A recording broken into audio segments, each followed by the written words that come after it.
Magandang araw mga kaibigan.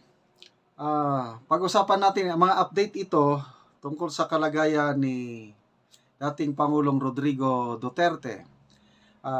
Sa ngayon, lumalabas na nasa Villamor Air Base siya. Ang unang naipabalita ay dinala siya sa Camp Crame. But ngayon, lumalabas sa mga post na nababasa ko is nasa Villamor Air Base lang siya ngayon. Ito, may post si News 5 tungkol sa pahayag ni Mayor Baste. May post din ang PRRD The Greatest tungkol sa pangyayari sa Villamor Air Base. Basahin ko lang ha. Magulo na sila sa loob ng Villamor. Tatay said, barilin nyo na lang ako, hindi ako sasakay dyan. So, saan nila isasakay? Eroplano. Kasi hindi klaro itong post na ito. But sa post ng News 5, pahayag ni Mayor Baste, dito ko naklaro na parang isasakay nila sa eroplano si PRRD. Ito, they are insisting, ito, pahayag ni Mayor Sebastian Duterte na nasa Davao City ngayon, March 11, 2025.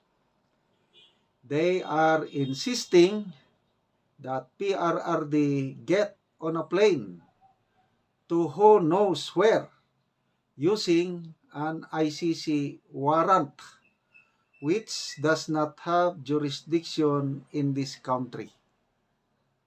So, basing from this statement, ayun, plano nilang pasakayin si PRRD sa eroplano, kaya lang hindi pumayag.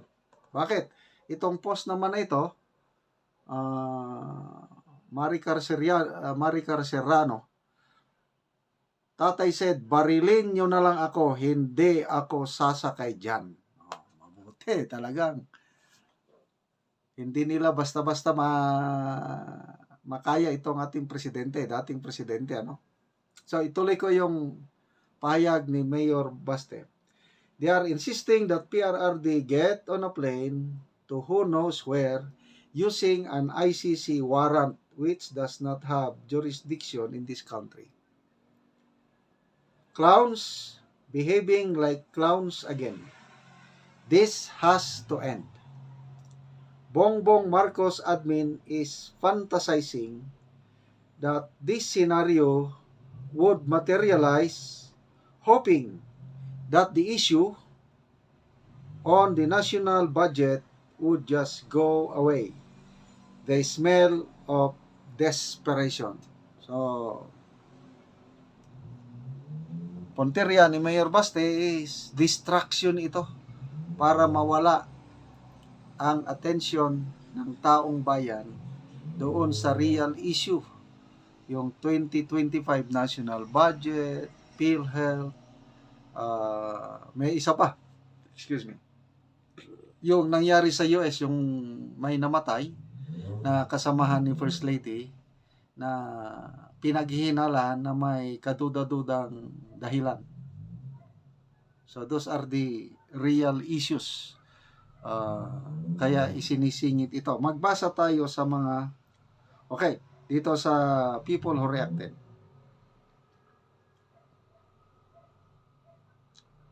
11,000 people who reacted, 6,800 ang nag-like sa pahayag ni Mayor Baste, 1,500 ang nag-heart, 2,900 ang tumawa.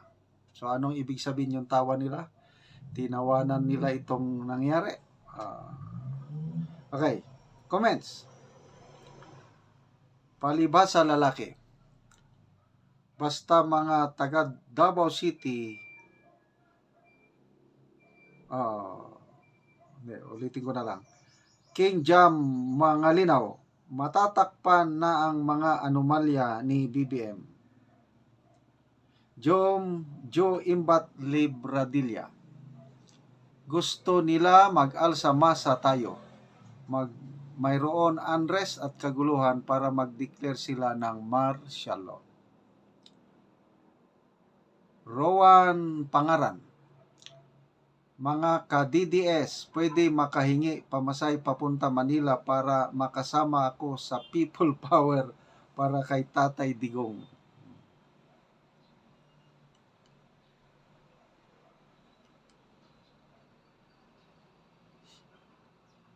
Joe de los Reyes.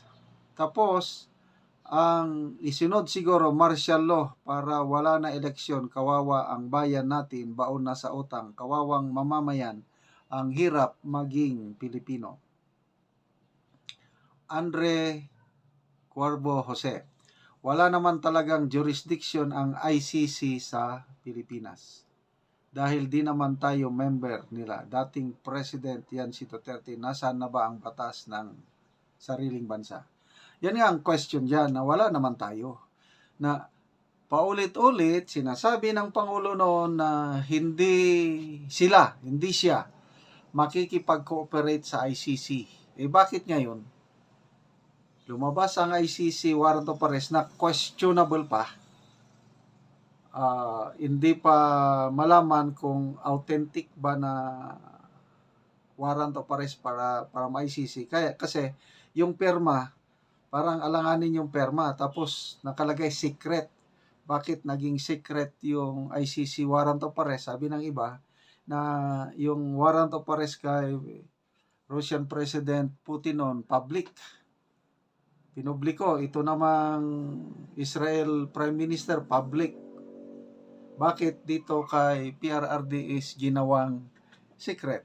Anyway, mag-antabay lang po tayo sa mga updates. Ulitin ko, wag mo nang mabahala.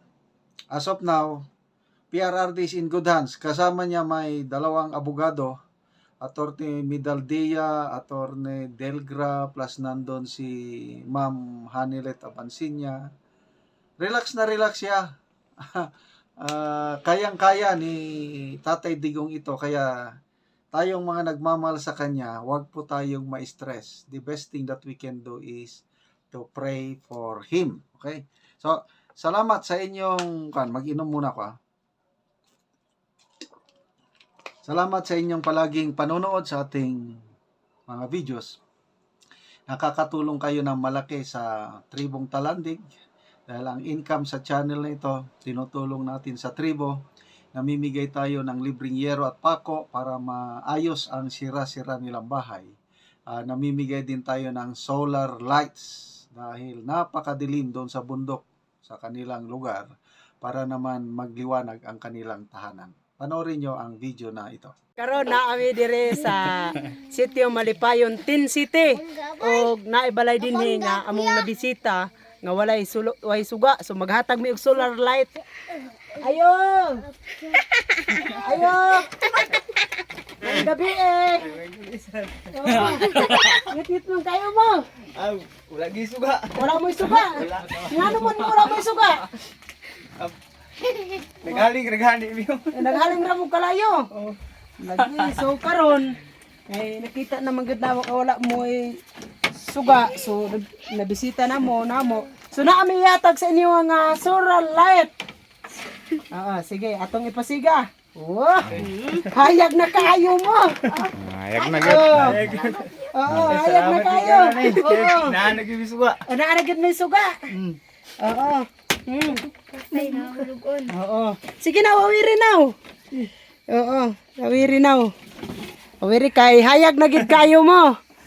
Nakita man gud namo nga wala gid mo ngit-ngit gid kayo mo, may suga.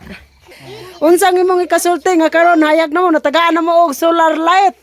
Salamat sa Ginoo ug sa nagtan-aw sa video.